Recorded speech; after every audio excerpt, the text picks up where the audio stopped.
એક તપસ્યા, જે એક સમય હતો કે હું માનતો જ નથી, ભૂખ્યા રહેવું એ અત્યાચાર છે, હું તને ભૂખ્યો રાખું તો મને પાપ લાગે, અને હું જાતે ભૂખે લઉં તે ધર્મ કહેવાય. ઓ હોરિબલ. જો હું તને મારું તો એ ગુનો કહેવાય, તો મારી જાતને મારું પણ ગુનો જ કહેવાય ને. ભૂખ્યા રાખવા એ પાપ, ભૂખ્યા રહેવું એ પાપ નહીં, મા પાપ છે. તમે બીજાને જમાડો એમાં મને ના નથી, પણ ભૂખ્યા રહેવું that is not religious practice. I disagree. આમ તપને તો આડા હાથે લેતા હતા. બુદ્ધિ આવી હોય ને એટલે બુદ્ધિમાં સોડા પડે, સોડા. એટલે સોડાના કારણે ઢોકળા કેમ ફૂલે, બુદ્ધિ ફૂલે પછી. હા, એ બુદ્ધિનો વિકાસ ન કહેવાય, બુદ્ધિનો સોજો કહેવાય. અને પછી બુદ્ધિનો સોજો આવે અને પછી મગજ ચલાવે ખોટું ખોટું.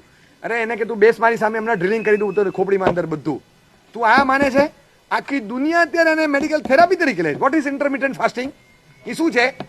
આપણા ચોવિયાર there is purely intermittent fasting.